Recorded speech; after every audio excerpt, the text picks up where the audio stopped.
नमस्कार बच्चों। इस वीडियो लेक्चर में हम लोग 40 एमसीक्यूज को डिस्कस करेंगे जो कि क्लास 11 फिजिक्स के होंगे और चैप्टर जो है उसका नाम है वेव्स। तो चलिए स्टार्ट करते हैं। फर्स्ट क्वेश्चन देखते हैं। फर्स्ट क्वेश्चन में क्या कहा गया। फर्स्ट क्वेश्चन कह रहा है waves that require a material medium for their propagation is called dash wave. तो देखिए ऐसी वेव जिनको एक मटेरियल मीडियम की रिक्वायरमेंट होती है प्रोपगेट करने के लिए, ऐसी वेव को क्या कहा जाता है। तो ऐसी वेव को इलास्टिक वेव भी कहते हैं और मैकेनिकल वेव भी कहते हैं। तो इसमें सी ऑप्शन सही हो जाएगा, दैट बोथ इलास्टिक और मैकेनिकल वेव। नेक्स्ट पे आते हैं। सेकंड क्वेश्चन में देखते हैं। सेकंड में कहा गया water waves produced by a motor boat selling in water. तो देखिए जब मोटर बोट वाटर में चल रही होती है तो जो वाटर वेव्स क्रिएट होती हैं वो वेव्स कैसी होती हैं, तो वो केवल ट्रांसवर्स वेव होती है। याद रखिएगा डी ऑप्शन यहाँ पर सही है। थर्ड क्वेश्चन में कहा गया speed of sound wave in air. अब देखिए जो स्पीड होती है साउंड वेव में, अगर एयर में देखा जाए, ठीक है, स्पीड साउंड वेव की एयर में देखी जाए तो क्या होती है, टेम्परेचर के इंडिपेंडेंट होती है, गलत है। इंक्रीजेज विद प्रेशर भी गलत है। Increases with increase in humidity ये आपका सही आंसर है। इसका मतलब जैसे जैसे ह्यूमिडिटी बढ़ती है वैसे वैसे जो वेलोसिटी होती है साउंड की एयर में वो क्या होती है, इंक्रीज होती है। क्वेश्चन नंबर फोर्थ पे आते हैं। फोर्थ क्वेश्चन कह रहा है change in temperature of medium changes. देखिए जब हम लोग टेम्परेचर चेंज करते हैं मीडियम का तो क्या चेंज होता है। तो पहला ऑप्शन दिया है फ्रीक्वेंसी चेंज होती है साउंड वेव्स की, दूसरा दिया है एम्पलीट्यूड चेंज होता है, तीसरा दिया है वेवलेंथ या चौथा दिया है लाउडनेस। ठीक है, तो क्या चेंज होगा। तो देखिए टेम्परेचर जब चेंज होगा तो याद रखिएगा टेम्परेचर के चेंज होने से वेलोसिटी चेंज होती है। और आपको पता होगा frequency is equal to v upon lambda होता है।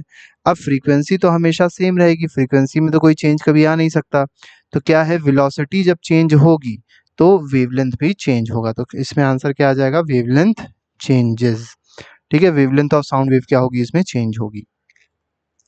नेक्स्ट में आते हैं with propagation of longitudinal wave through a medium. तो देखिए जब लॉन्गिट्यूडनल वेव किसी मीडियम से पास होती है द क्वालिटी ट्रांसमिटेड इज, तो क्या चीज़ ट्रांसमिट होती है, जो भी मतलब जो क्वांटिटी ट्रांसमिट होती है वो क्या होती है, वो एनर्जी होती है। याद रखिएगा जब भी वेव प्रोपगेट करेगी, लॉन्गिट्यूडनल वेव प्रोपगेट करेगी किसी मीडियम में, तो क्या ट्रांसमिट होती है, केवल एनर्जी ट्रांसमिट होती है, मैटर का ट्रांसमिशन नहीं होता है। नेक्स्ट में आते हैं which of the following statement are true for wave motion. अब वेव मोशन से रिलेटेड आपको बताना है यहाँ पर कौन सा स्टेटमेंट सही है।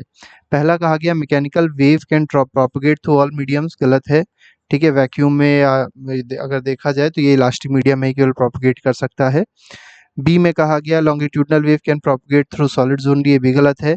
थर्ड में कहा गया mechanical waves can propagate through solids only, ये आपका ऑप्शन क्या है, बिल्कुल सही है। Longitudinal wave can propagate through vacuum बिल्कुल ही गलत है। ठीक है, तो इसमें केवल कौन सा सही आंसर है, सी ऑप्शन जो होगा that will be correct. Question number seventh में आते हैं। सेवेंथ में कहा गया a sound wave is passing through air column. तो देखिए एक साउंड वेव है जो किससे पास हो रही है, एयर कॉलम से पास हो रही है, in the form of compression and rarefaction, compression और रेयरफैक्शन के फॉर्म में। इन कंसेक्यूटिव कॉम्प्रेशन एंड रेयरफैक्शन, तो देखिए जो कंसेक्यूटिव कॉम्प्रेशन और रेयरफैक्शंस होते हैं उसमें क्या होता है, ये जो प्रोसेस होता है ये एडियाबैटिक होता है। कैसा प्रोसेस होता है, एडियाबैटिक प्रोसेस होगा। और एडियाबैटिक प्रोसेस में क्या होगा, कोई भी हीट ट्रांसफर नहीं होगी। तो यहाँ पर डी ऑप्शन सही हो जाएगा। और ये किसने कहा था, तो ये लाप्लास ने कहा था, लाप्लास का स्टेटमेंट है। नेक्स्ट पे आते हैं, क्वेश्चन नंबर 8 को देखते हैं। 8 में कहा गया what are the essential characteristics with the medium should possess for propagation of mechanical waves। तो देखिए मैकेनिकल वेव्स अगर प्रोपगेट कर रही है तो उसके लिए कौन कौन सी एसेंशियल कैरेक्टरिस्टिक्स मीडियम के पास होनी चाहिए। ठीक है, तो मीडियम में क्या कैरेक्टरिस्टिक्स होनी चाहिए, तो मीडियम इलास्टिक होना चाहिए और मीडियम के पास इनर्शिया भी होना चाहिए। तो यहाँ पर दोनों ही ऑप्शन इसके सही हो जाएंगे, मतलब इसका सही आंसर है both A and B are correct. Ninth पे आते हैं। नाइन्थ क्वेश्चन कह रहा है which of the following is not an example of electromagnetic wave. अब देखिए यहाँ पर इलेक्ट्रोमैग्नेटिक वेव कौन सी नहीं है, तो विजिबल लाइट इलेक्ट्रोमैग्नेटिक है, एक्सरे भी इलेक्ट्रोमैग्नेटिक है, यूवी भी इलेक्ट्रोमैग्नेटिक है, लेकिन साउंड वेव जो है इलेक्ट्रोमैग्नेटिक वेव ये नहीं है। कौन सी वेव है, ये लॉन्गिट्यूडनल वेव है। ठीक है, ये इलेक्ट्रोमैग्नेटिक वेव नहीं है। नेक्स्ट पे आते हैं। 10th क्वेश्चन में देखेंगे, इसमें कहा गया है type of wave motion in which particles of medium are vibrating in a directions at right angles. तो देखिए जो पार्टिकल्स हैं वो कैसे वाइब्रेट कर रहे हैं, जैसे मान लीजिए वेव की प्रोपगेशन इस डायरेक्शन में हो रही है और पार्टिकल्स कितने एंगल पे वाइब्रेट कर रहे हैं, 90 डिग्री एंगल पे पार्टिकल्स वाइब्रेट कर रहे हैं। तो जब भी ऐसी कंडीशन बनती है कि 90 डिग्री पे पार्टिकल्स वाइब्रेट करते हैं तो ऐसी वेव को कहा जाता है ट्रांसवर्स वेव मोशन। तो इसमें ए ऑप्शन जो है that will be the correct answer. Next पे आते हैं, क्वेश्चन नंबर 11 को देखेंगे। 11 में कहा गया a transverse harmonic wave on string is describe by y. देखिए ये आपको इक्वेशन दी गई है, वाई जो एक्स और टी के रिस्पेक्ट में है 3 sine 36t plus 0.018 x plus पाई/4 और एक्स और वाई सेंटीमीटर में है और टी जो है वो सेकेंड्स में है। The positive direction of x is from left to right, तो जो पॉजिटिव डायरेक्शन है एक्स की वो किधर से किधर है, लेफ्ट से राइट की ओर है। Which of the following is incorrect, तो आपको बताना इनमें से इनकरेक्ट कौन सा है। तो पहली चीज दी गई है कि जो वेव है वो किधर ट्रेवल कर रही है, तो राइट टू लेफ्ट ट्रेवल कर रही है, बिल्कुल ठीक है। इस इक्वेशन के हिसाब से अगर आप देखेंगे कि वेव जो है वो किधर से ट्रेवल करेगी, राइट टू लेफ्ट ट्रेवल करेगी, ठीक है। ए साइन ओमेगा टी याद रखिएगा, ए साइन ओमेगा टी प्लस के एक्स अगर है, ठीक है। देखिए यहाँ पर आप इक्वेशन देख सकते हैं, ओमेगा टी प्लस के एक्स की फॉर्म है तो इसका मतलब ये राइट से लेफ्ट ट्रेवल कर रही है। लेकिन अगर माइनस के एक्स की फॉर्म होती तो वो लेफ्ट से राइट ट्रेवल कर रही होती। Speed of wave is 20 metre per second. अब स्पीड कैसे निकालेंगे, तो स्पीड भी आप निकाल सकते हैं, 20 मीटर पर सेकेंड ही यहाँ पर आएगी। तो देखिए कैसे निकालेंगे, वेलोसिटी को बता देते हैं आपको। तो F is equal to v by lambda formula होता है। यहाँ पर v वेलोसिटी है, लेमडा वेवलेंथ है, F फ्रीक्वेंसी है। तो यहाँ से अगर आप वेलोसिटी निकालेंगे तो आ जाएगा F इंटू लेमडा, ठीक है। अब ये F कैसे निकलेगा, F निकलेगा यहाँ से ओमेगा टी से। तो ओमेगा की वैल्यू जो है वो 36 है, ओमेगा की वैल्यू क्या है 36 है और ओमेगा का फॉर्मूला क्या होता है 2 पाई एफ होता है। तो 2 पाई एफ की वैल्यू क्या आ गई 36 आ गई, यहाँ से एफ क्या मिल जाएगा 36 अपॉन 2 पाई। तो फ्रीक्वेंसी आप लोग को मिल गई, ये फ्रीक्वेंसी आप यहाँ पुट कर सकते हैं, ठीक है। अब ये वैल्यू जो है वो 2 के की वैल्यू है, के की वैल्यू कितनी है 0.018 वैल्यू है। तो के आप इसमें पुट कर दीजिए तो के क्या होता है 2 पाई बाई लेमडा होता है, ये आ जाएगा 0.018। यहाँ से आप लेमडा निकाल सकते हैं। आप एफ और लेमडा को जब मल्टीप्लाई करेंगे तो आप क्या देखेंगे कि वेलोसिटी 20 मीटर पर सेकेंड ही आएगी। फ्रीक्वेंसी आपने निकाली ली थी, यहाँ पर ये जो वैल्यू है वो 5.7 हर्ट्ज की होगी।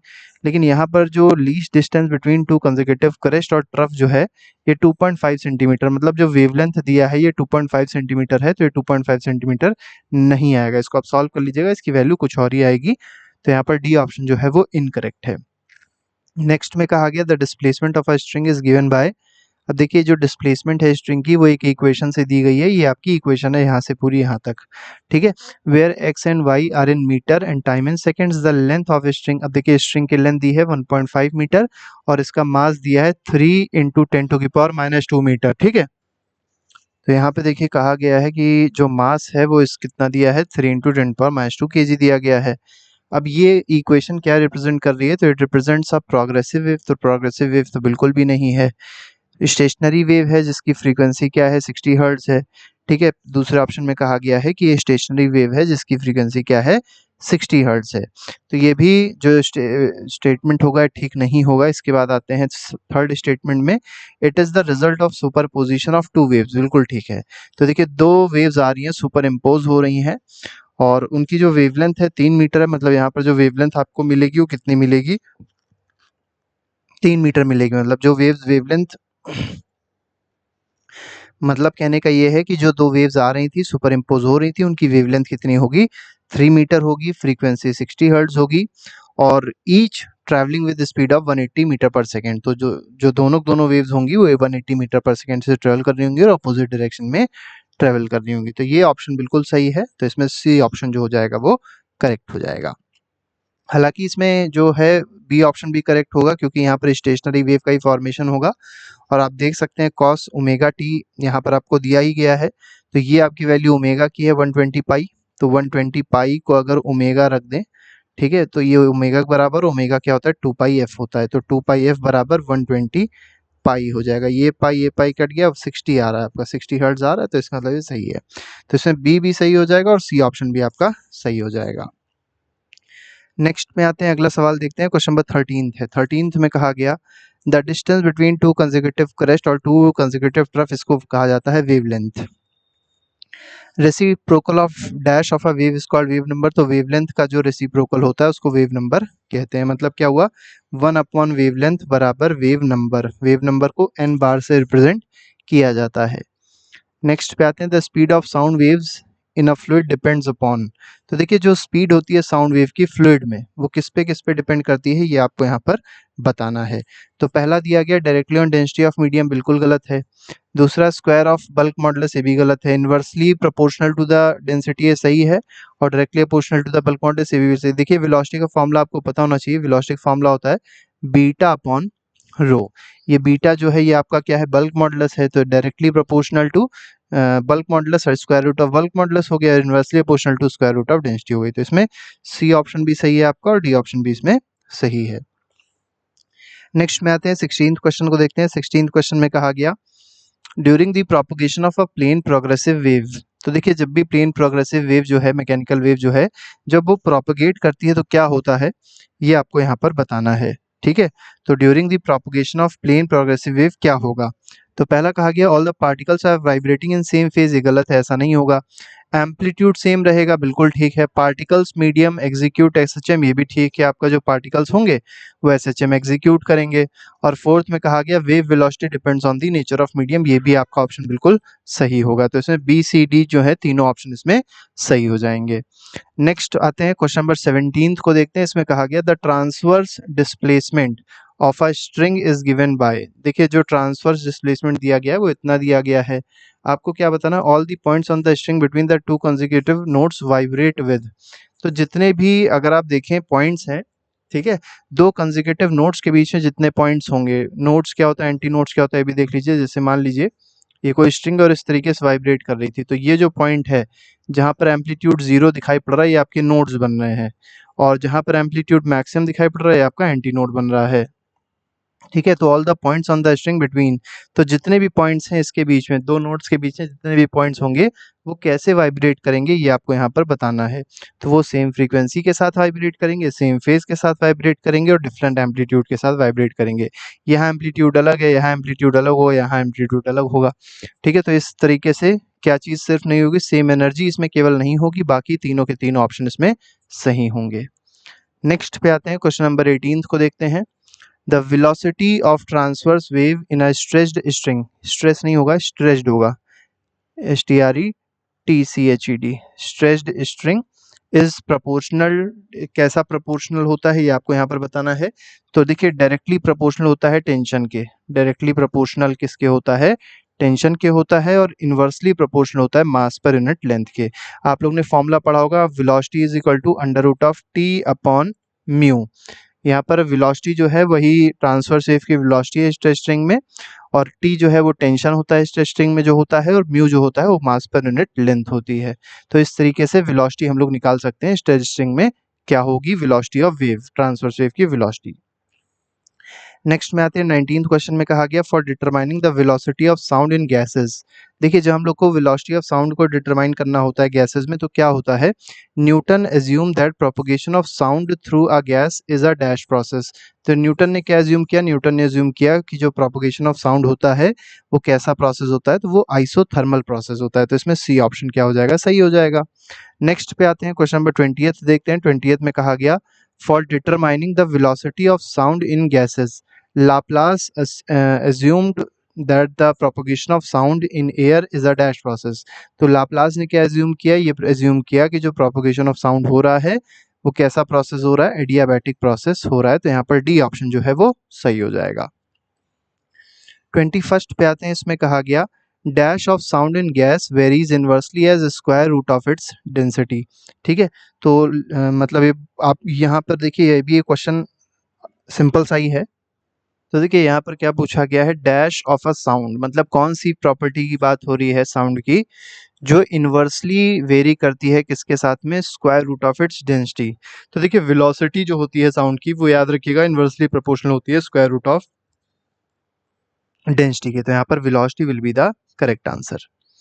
नेक्स्ट पे आते हैं, क्वेश्चन नंबर 22 पे आते हैं, sound travels dash in moist air. अब देखिए साउंड की स्पीड मॉइस्ट एयर में ज़्यादा होती है, जैसे जैसे आप ह्यूमिडिटी बढ़ाते हैं वैसे वैसे साउंड की स्पीड क्या होती है, इंक्रीज हो जाती है। ह्यूमिडिटी बढ़ेगी, वेलोसिटी इंक्रीज हो जाएगी, तो इसलिए मॉइस्ट एयर में जो साउंड की स्पीड होगी वो फास्टर होगी। Change of dash has no effect on velocity of sound, तो क्या चीज़ चेंज करेंगे जिसका साउंड की वेलोसिटी पे कोई इफेक्ट नहीं पड़ेगा, ये आपको यहाँ पर बताना है। तो प्रेशर के चेंज करने से वेलोसिटी ऑफ साउंड पे कोई इफेक्ट नहीं पड़ेगा, तो यहाँ पर बी ऑप्शन सही है। क्वेश्चन नंबर 24 पे आते हैं। 24 में कहा गया velocity of sound varies dash as a square root of temperature on kelvin scale. तो देखिए वेलोसिटी ऑफ साउंड अगर आप देखेंगे तो टेम्परेचर के डायरेक्टली प्रोपोर्शनल होती है, इन्वर्सली प्रोपोर्शनल होती है, ये आपसे पूछा गया है। तो वेलोसिटी जो होती है वो डायरेक्टली प्रोपोर्शनल होती है एब्सोल्यूट टेम्परेचर के, ठीक है। नेक्स्ट पे आते हैं, क्वेश्चन नंबर 25 को देखते हैं। इसमें कहा गया टेम्परेचर कोफिशिएंट ऑफ वेलोसिटी। अब देखिए यहाँ पर टेम्परेचर कोफिशिएंट की बात करी गई है, जो वेलोसिटी ऑफ साउंड का टेम्परेचर कोफिशिएंट होता है उसको कैसे डिफाइन किया गया है। तो change in velocity of sound for 1 degree rise in temperature, तो 1 डिग्री जब हम लोग टेम्परेचर बढ़ाते हैं तो जितनी वेलोसिटी चेंज होती है उसी को कहते हैं टेम्परेचर कोफिशिएंट ऑफ वेलोसिटी। तो यहाँ पर ए ऑप्शन इसलिए क्या हो जाएगा, सही हो जाएगा। क्वेश्चन नंबर 26 पे आते हैं। इसमें कहा गया the apparent change in the pitch of sound due to relative motion. देखिए जैसे जैसे रिलेटिव मोशन होता है साउंड और लिसनर के बीच में, जो सोर्स है और जो लिसनर है उसके बीच में जब भी रिलेटिव मोशन होगा तो क्या होता है कि अपरेंट फ्रीक्वेंसी में चेंजेस आपको देखने को मिलते हैं साउंड की, या पिच में चेंजेस आपको देखने को मिलते हैं, साउंड की पिच में चेंज देखने को मिलेगा। इस इफेक्ट को कहते हैं डॉपलर इफेक्ट। तो यहाँ पर सी ऑप्शन इसलिए सही है। क्वेश्चन नंबर 27 पे आते हैं। इसमें कहा गया the repetition of sound caused by reflection of sound from a distant object is called dash. तो देखिए जो साउंड है वो रिपीट होती है, क्यों रिपीट होती है, रिफ्लेक्शन ऑफ साउंड की वजह से। जो बहुत दूर पे ऑब्जेक्ट रखा होता है वहां से रिफ्लेक्शन होता है साउंड का, तो इस प्रोसेस को क्या कहते हैं, इसको कहते हैं इको। 28 पे आते हैं। इसमें कहा गया the sound persist upon the year for dash. देखिए हमारे कानों में अगर आप देखेंगे तो परसिस्टेंस ऑफ हियरिंग होती है, मतलब कोई भी चीज़ अगर आप सुन रहे हैं तो वो चीज़ उतनी देर के लिए आपके कानों में रहेगी। तो कितनी देर के लिए रहती है, तो ये अगर आप देखेंगे तो बहुत ही कम देर के लिए रहती है, बहुत ही छोटा टाइम पीरियड होता है, वो कितना है 0.1 सेकेंड का होता है, ठीक है। इसीलिए कहीं ना कहीं अगर आप देखते हैं तो इको को सुनने के लिए सोर्स और ऑब्स्टेकल के बीच, सोर्स और जो ऑब्स्टेकल है उसके बीच में जो डिस्टेंस होनी चाहिए वो 17.2 मीटर अप्रॉक्सीमेटली होनी चाहिए। इससे ज़्यादा हो तब तो ठीक, इससे कम है तो वो सुनाई नहीं पड़ता हम लोग को इको। तो यही कंडीशन है, यही जो प्रॉपर्टी है, इसी वजह से ऐसा होता है। बैट्स, डॉल्फिन एंड सोनार। अब देखिए सोनार का फुल फॉर्म कहीं कहीं पूछ लिया जाता है कि सोनार का फुल फॉर्म क्या है, तो बता देते हैं, साउंड नेविगेशन, ठीक है। साउंड नेविगेशन ये मेनली शिप्स में यूज किया जाता है, and ranging. Sound navigation and ranging is the full form of sonar. अब इन सब में क्या यूज करी जाती है, तो इन सब में अल्ट्रासोनिक वेव्स यूज करी जाती हैं। नेक्स्ट पे आते हैं। 30th क्वेश्चन में कहा गया name the phenomena by virtue of which there is a modification in distribution of energy due to superposition of two or more waves. तो superposition of two or more waves की वजह से energy का distribution जो होता है उसमें modification होता रहता है। तो ये किस प्रॉपर्टी की वजह से होता है, ये होता है इंटरफेरेंस की वजह से। तो यहाँ पर सी ऑप्शन जो है that is the correct answer. 31 में कहा गया condition for consecutive interference is that phase difference between the two waves should be and dash multiple of pi radian. तो कैसा मल्टीपल होना चाहिए, तो ये इवन मल्टीपल होना चाहिए पाई रेडियन का, ठीक है। इवन का मतलब हो गया 2n पाई के प्रोपोर्शनल होना चाहिए, ठीक है। यहाँ पर 2n जो आ गया वो इवन नंबर आपको हमेशा देगा, n की वैल्यू 1 2 3 4 कुछ भी हो सकती है। क्वेश्चन नंबर 32 पे आते हैं। 32 में कहा गया the condition for destructive interference.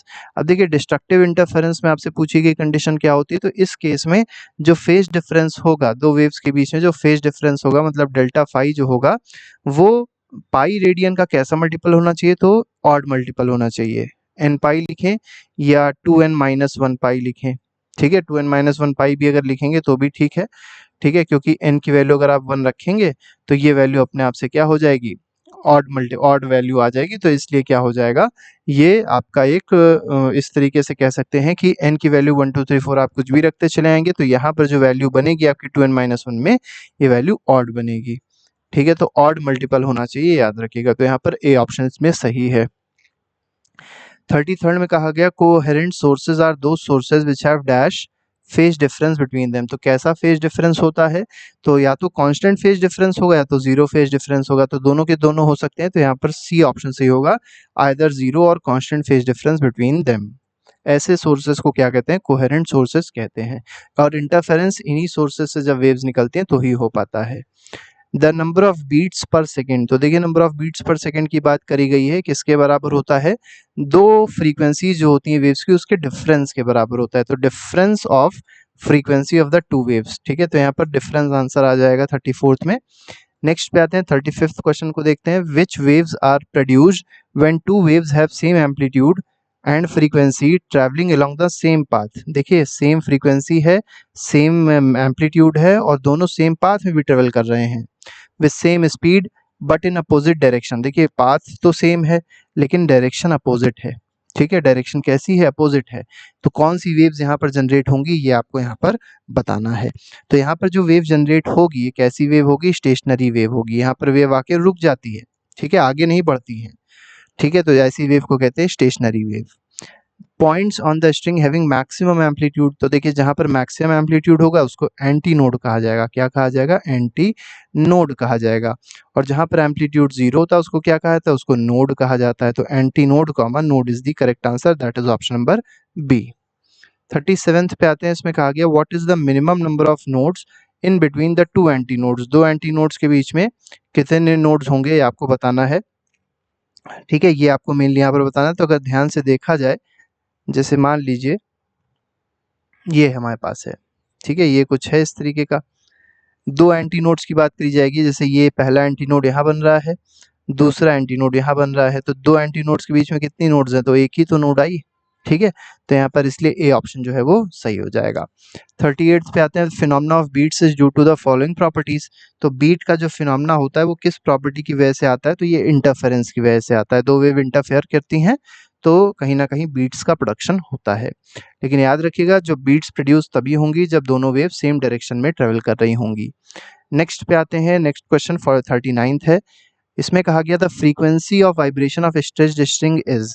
अभी हमने आपको फ्रीक्वेंसी का फॉर्मूला बताया था, देखिए वेलोसिटी का फॉर्मूला था under root of T upon mu, ठीक है। और आपको पता है F is equal to v upon lambda होता है।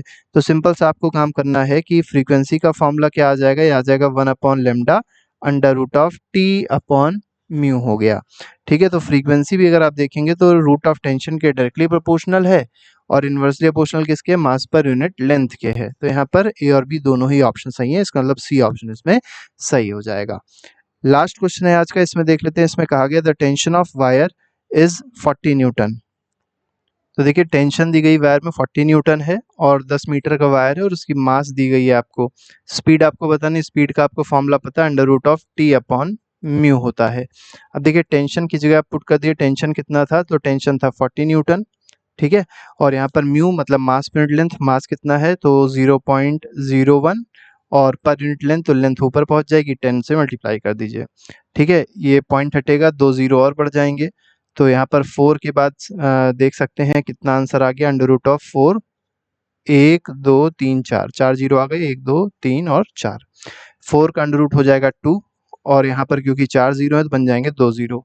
आंसर आ जाएगा मीटर पर सेकंड। तो 200 मीटर पर second is the correct answer, that is option number D. तो इस तरीके से 40 क्वेश्चंस थे जो हम लोग ने डिस्कस किए। इसके अलावा और भी बहुत सारे एमसीक्यूज हैं जो क्लास 11th के हम लोग ने प्लेलिस्ट में लगा दिए हैं, उसको आप लोग जाके देख सकते हैं और अपने रिवीजन को अच्छे से कर सकते हो। तो अभी के लिए फिलहाल नहीं, thank you very much, goodbye, Jai Hind.